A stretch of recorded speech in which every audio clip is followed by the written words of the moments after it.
So నిన్న మన session చూస్తున్నప్పుడు కొన్ని టాపిక్స్ ను మనం డిస్కస్ చేసుకోవాలి అని we have a prepared a list along with that testing definitions ఇవన్నీ కవర్ చేయాలండి అని చెప్పేసి మనం లిస్ట్ డౌన్ చేసుకున్నాం. సో అందులో ఉన్న ఒక్కొక్క టాపిక్ ని let us start now. First thing, requirement clarification notes అంటే ఏంటి? ఈ గ్రే బాక్స్ టెస్టింగ్ ఇందులో లిస్ట్ డౌన్ చేసిన ప్రతి పాయింట్ మనం డిస్కస్ చేసుకుంటాము. ఫస్ట్, ఈ రిక్వైర్మెంట్ క్లారిఫికేషన్ నోట్స్ అంటే ఏంటి? సో దాని పేరే చెప్తోంది, ఒక రిక్వైర్మెంట్ మీద క్లారిఫికేషన్ కావాలి అని ఒక నోట్ ప్రిపేర్ చేస్తాము అని. ఇప్పుడు మనకి అజైల్ మెథడాలజీ వచ్చింది కాబట్టి అన్ని జీరోలో రాసుకుంటూ వెళ్ళిపోతున్నాం. కానీ ఇంతకు ముందర అజైల్ మెథడాలజీ కానీ ఇలాంటి టూల్స్ కానీ లేవు అన్న సిచ్యువేషన్స్ లో మనకి ఏదైనా క్వశ్చన్స్ ఉన్నాయనుకోండి, రిక్వైర్మెంట్ మీద ఒక డాక్యుమెంట్ ప్రిపేర్ చేస్తాం. ఆ డాక్యుమెంట్ పేరు రిక్వైర్మెంట్ క్లారిఫికేషన్ నోట్స్ మాట. ఆ డాక్యుమెంట్ లో ఆ రిక్వైర్మెంట్ లో మనకి ఎన్నైతే క్వశ్చన్స్ ఉన్నాయో అన్నిటిని లిస్ట్ డౌన్ చేసి ఆ డాక్యుమెంట్ ని మనము బిజినెస్ అనలిస్ట్ కానీ రెస్పెక్టివ్ పర్సన్ కి పంపించి, బాబు ఇగో ఇన్ని క్వశ్చన్స్ ఉన్నాయి నాకు రిక్వైర్మెంట్ లో, క్లారిఫికేషన్ నువ్వు ప్రొవైడ్ చెయ్యు అని అడుగుతాం. అంటే దీనికి నువ్వు ఆన్సర్ లే, నా క్వశ్చన్లకి ఇగో లిస్ట్ ఇయ్యి, నా క్వశ్చన్లు అన్నిటికీ ఆన్సర్ ఇయ్యు అని చెప్పేసి అని మనం అడుగుతాం. ఇవన్నీ కూడా ఒక సెపరేటెడ్ డాక్యుమెంట్ లో ఉండేవండి. ఇది బిఫోర్ అజైల్. ఇప్పుడు అజైల్ లోకి వచ్చేసరికి మన దగ్గర జరిగిన ప్రాసెస్ ఏమవుతుంది అంటే, మీకు ఏమైనా క్వశ్చన్స్ ఉన్నాయనుకోండి, ఆ పర్టికులర్ యూజర్ రిక్వైర్మెంట్ లో, యూజర్ స్టోరీలో కింద కామెంట్స్ లో మనం క్వశ్చన్ రాసేస్తాం డైరెక్ట్లీ. అంటే ఇదివరకు లాగా you know need to prepare anything documents like that. ఇదివరకు లాగా మనం డాక్యుమెంట్లు ఇవన్నీ చేయాల్సిన అవసరం లేదు. మనకి డైరెక్ట్లీ కావాల్సిన రిక్వైర్మెంట్ ను ఓపెన్ చేసుకున్నాం. ఫర్ సపోజ్ ఈ సర్చ్ ఫంక్షనాలిటీలోనే మనకి డౌట్ ఉన్నదండి. ఈ సర్చ్ ను ఓపెన్ చేసి ఇక్కడే నేను నా క్వశ్చన్స్ రాసేస్తున్నా. చివరాకరణ కామెంట్స్ లో ఇదిగో ఫర్ సపోజ్ మన యొక్క business analyst, okay, maybe Deepthi or Divya అనుకోండి, మన యొక్క business analyst Divya. Step 3 in the requirement is not clear. Kindly elaborate more on this. ఇలా మనకి ఇంకేమైనా యాక్చువల్ క్వశ్చన్స్ ఉన్నాయనుకోండి, ఆ క్వశ్చన్స్ అన్ని కూడా ఇక్కడ లిస్ట్ డౌన్ చేస్తాం. మీరు అడిగిన క్వశ్చన్ ఇక్కడ ఉంటది, వాళ్ళు ఇచ్చిన ఆన్సర్ ఇక్కడ ఉంటది. మొత్తం అన్ని కూడా మీకు ఇక్కడే ట్రాకింగ్ అన్నవి ఉంటాయండి. Question and an answer, everything will be tracking here it self మాట. సో దీనికి మనమంటూ సెపరేట్ డాక్యుమెంట్స్ అయ్యేకర్లా అజైల్ లో ఆల్రెడీ మనం యూజ్ చేసే టూల్ ని దాన్ని డీల్ చేసుకుంటాం. అండ్ దెన్ నెక్స్ట్ వచ్చేసరికి ట్రేసబిలిటీ మ్యాట్రిక్స్. ఈ ట్రేసబిలిటీ మ్యాట్రిక్స్, దీన్నే టెస్ట్ ట్రేసబిలిటీ మ్యాట్రిక్స్ అని చెప్పేసి అని, రిక్వైర్మెంట్ ట్రేసబిలిటీ మ్యాట్రిక్స్ అని రకరకాల పేర్లతో పిలుస్తారండి. ఈ ట్రేసబిలిటీ మ్యాట్రిక్స్ యొక్క పేర్లోనే ఉంది ఏంటి అంటే, ఒక పర్టికులర్ రిక్వైర్మెంట్ కి ఎన్ని నెంబర్ ఆఫ్ టెస్ట్ కేసెస్ మనం క్రియేట్ చేసాము అన్నది ఒక డాక్యుమెంట్ లో పెడతారు. అంటే ఒక ఎక్సెల్ ఫైల్లో రిక్వైర్మెంట్ 1 కి టెస్ట్ కేసెస్ 1 నుంచి టెస్ట్ కేసెస్ 10 వరకు రాసాము. రిక్వైర్మెంట్ 2 కి టెస్ట్ కేసు 11 నుంచి 20 వరకు రాసాము. ఇలా ఈ ట్రేసబిలిటీ మ్యాట్రిక్స్ ని మెయింటైన్ చేస్తాం. ఇమీడియట్లీ మనకు వచ్చే క్వశ్చన్ ఏముంటది అంటే, సురేంద్ర అసలు రిక్వైర్మెంట్ కి టెస్ట్ కేసెస్ కి మ్యాప్ చేసుకుని ఈ డాక్యుమెంట్ మెయింటైన్ చేయాల్సిన అవసరం ఏముంది అంటే, దాని యొక్క ఆన్సర్ ఏంటి అంటే, ఇప్పుడు మనం ఒక రిక్వైర్మెంట్ రాసేసామండి, దానికి టెస్ట్ చేసేసాము, దాని టెస్ట్ కేసెస్ అయిపోయినాయి, అంతా అయిపోయింది. ఓ 2 months తర్వాత వాళ్ళు రిక్వైర్మెంట్ మాడిఫికేషన్ చేశారు. రిక్వైర్మెంట్ మాడిఫికేషన్ చేశారు అంటే దానికి సంబంధించిన టెస్ట్ కేసెస్ అన్ని మార్చాలి అంటే మీ దగ్గర ట్రాక్ లేకపోతే ఎక్కడి నుంచి మారుస్తారు? అందుకని ఈ యొక్క ట్రేసబిలిటీ మ్యాట్రిక్స్ ని మెయింటైన్ చేస్తాం. మళ్ళా దీనికి అజైల్ లోకి వచ్చేసరికి ఈ డాక్యుమెంట్ కూడా తీసేస్తాం. ఎందుకు అంటే, మీరు క్రియేట్ చేసేటప్పుడే టెస్ట్ కేసెస్ కి ఒక రిక్వైర్మెంట్ ని లింక్ చేసి పెడుతున్నారు కాబట్టి, ఒక రిక్వైర్మెంట్ ని ఓపెన్ చేసి కిందకి స్క్రోల్ చేస్తే అందులో ఎన్ని నెంబర్ ఆఫ్ టెస్ట్ కేసెస్ మీరు క్రియేట్ చేశారో అన్ని నెంబర్ ఆఫ్ టెస్ట్ కేసెస్ మీకు ఇక్కడే కనిపిస్తున్నాయి. కాబట్టి మీరంటూ సెపరేట్లీ ఈ డాక్యుమెంట్ ని కూడా ప్రిపేర్ చేయాల్సిన అవసరం లేదు. ఈ ట్రేసబిలిటీ మ్యాట్రిక్స్ ని ప్రిపేర్ చేయాల్సిన అవసరం లేదు. ఇన్ కేస్ మనకు కావాలి అంటే డాష్ బోర్డ్ లోకి వెళ్ళి కొన్ని గ్రాఫ్స్ ని కస్టమైజ్ చేసుకుని యూజర్ స్టోరీస్ కి టెస్ట్ కేస్ రిక్వైర్మెంట్స్ కి కూడా మనం గ్రాఫ్లు చేసేసుకోవచ్చు అన్నమాట. That's an easy thing. Okay. And then next వచ్చేసరికి ఇప్పుడు అజైల్ కి సంబంధించిన ప్రాజెక్ట్ మేనేజ్మెంట్ టూల్స్ నువ్వు మాకు ఓన్లీ జీరాయే చెప్పావు. జీరా ఒక్కటే ఉన్నదా మార్కెట్ లో, ఇంకేమైనా ఉన్నాయా అంటే వన్ థింగ్ అండి, ఇప్పుడు సామ్సంగ్ ఫోన్ ఒక్కటే ఉంటదా అంటే మొబైల్ ఆండ్రాయిడ్ ఆపరేటింగ్ సిస్టమ్ కి సామ్సంగ్ ఉంటది, వివో ఉంటది, ఒప్పో ఉంటది, ఎన్ నెంబర్ ఆఫ్ మ్యానుఫ్యాక్చర్స్ ఉంటారు.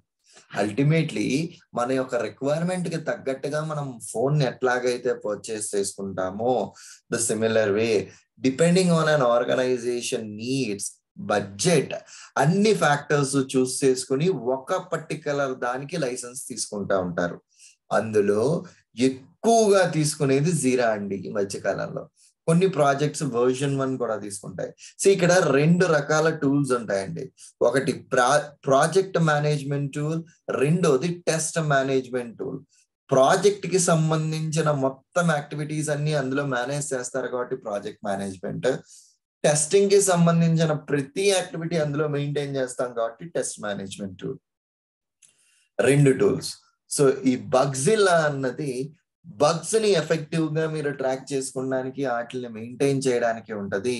It's a test. ఇది అల్టిమేట్లీ కూడా మీకు ప్రాజెక్ట్ మేనేజ్మెంట్ లోకి ప్లస్ టెస్ట్ మేనేజ్మెంట్ అని మనం ఫుల్లీ చెప్పలేమండి. ఎందుకంటే కనుక full length of defects tracking మొత్తం అంతా కూడా అందులో మెయింటైన్ చేస్తాం అన్నమాట. ఇది ఎప్పుడు అంటే ఈ బగ్జిల్లా అన్న కాన్సెప్ట్ ఎప్పుడు వస్తుంది అంటే మీ ప్రాజెక్ట్ లో ఈ టూల్స్ ఏమీ లేవు, జీరా ఇలాంటి ఏమీ లేవు, బట్ బగ్స్ కి మాత్రం ఒక సెపరేట్ టూల్ ఇచ్చారు. అందులో బగ్జిల్లాలోకి వెళ్తాం. వెర్షన్ 1 కానీ, క్వాలిటీ సెంటర్ కానీ, జీరా కానీ, టీమ్ ట్రాకర్ కానీ, ఇవన్నీ ఒకటే పర్పస్. అందులో ప్రాజెక్ట్ ని మేనేజ్ చేయొచ్చు, బగ్స్ ని మేనేజ్ చేయొచ్చు, and as well as test cases ని మేనేజ్ చేయొచ్చు. ఇన్ని టూల్స్. అండ్ మీరు ఇంటర్వ్యూకి వెళ్ళినప్పుడు మిమ్మల్ని ఎవరినైనా సరే మీకు ఏమేమి టూల్స్ వచ్చు అంటే నాకు జీరా వచ్చు, జీరా నాకు వెర్షన్ 1 రిక్వైర్మెంట్ ఉంది అంటే మీరు చెప్పాల్సిన ఆన్సర్ ఏంటి అంటే నేను జీరాతో కంఫర్టబుల్ ఉన్నాను కాబట్టి సో వెర్షన్ 1 అన్నది నాకు అంత కాంప్లికేటెడ్ అవ్వదు, నేను ఈజీగా వెర్షన్ 1 అని నేను డీల్ చేస్తాను అని చెప్పేసి అని మీరు చెప్పచ్చు. Okay. So that's what even they are expecting from you. మీరు ఇంటర్వ్యూకి వెళ్తున్నప్పుడు మీరు నేను దీంతో కంఫర్టబుల్, నాకు నెక్స్ట్ కి వెళ్తే సరిపోతుంది అని మీరు కాన్ఫిడెంట్ ఎనఫ్ చెప్పుకుంటే సరిపోతుంది. Okay, perfect.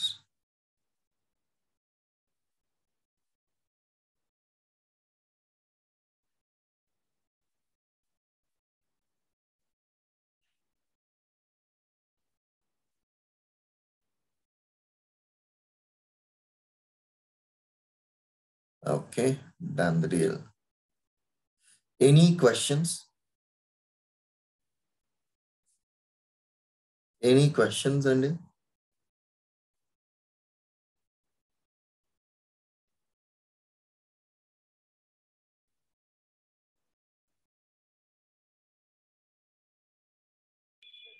No, okay, sir.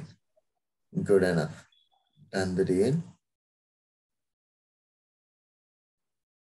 And then next పాయింట్కి వచ్చేసరికి ఏంటి అంటే ఓకే, సో వన్స్ ఇక్కడ దాకా మనకి అయిన తర్వాత ఇప్పుడు ఈ డిఫరెంట్ ఈ పాయింట్స్ అన్ని మనం చూసుకున్నాము.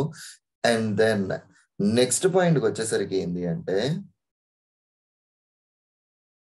Okay, so show stopper defect. ఈ డిఫెక్ట్ కి వచ్చేసరికి ఏంటిది? ఓకే, సో ఈ షో స్టాపర్ డిఫెక్ట్ అంటే ఏంటి? ఓకే, సో ఈ షో స్టాపర్ డిఫెక్ట్ ని ఎందుకు పెడతాం మనము? రైట్. సో ఎట్లా దీన్ని యూజ్ చేస్తారు? ఓకే, సో దాని పాయింట్ ఏంటి అంటే ఏ defect which will not allow you to proceed further testing in your application. నీకు ఒక డిఫెక్ట్ వస్తే ఆ డిఫెక్ట్ ఇంక నిన్ను ఎదరికి వెళ్ళనివ్వదు, అక్కడతోనే ఆ డిఫెక్ట్ నిన్ను ఆపేస్తుంది. Okay, it will not allow you to proceed further in that particular application. ఆ డిఫెక్ట్ నిన్ను ఎక్కడికి వెళ్ళనివ్వకుండా అక్కడే ఆ డిఫెక్ట్ నిన్ను బ్లాక్ చేస్తే we call that defect as a showstopper defect. ఈ షో స్టాపర్ డిఫెక్ట్ ని మనం బ్లాకర్ అని చెప్పేసి కూడా అంటాం. అంటే ఇంకా డిఫెక్ట్ రావడం వల్ల మీరు ఫర్దర్ గా ఏమీ టెస్ట్ చేయలేకపోతున్నారు. ఎగ్జాంపుల్ అండి, ఇప్పుడు మన యొక్క వెబ్సైట్ లో నేను సర్చ్ ఫంక్షనాలిటీ చేద్దాం అనుకుంటున్నాను. మన యొక్క వెబ్సైట్ లో సర్చ్ ఫంక్షనాలిటీ చేద్దాం అనుకుంటున్నాను. ఈ సర్చ్ చేద్దామన్న టైంకి నేను ఈ స్క్రీనే నాకు లోడ్ అవ్వట్లేదండి. అప్పుడు ఏమవుతుంది? It's a blocker or a show stopper defect.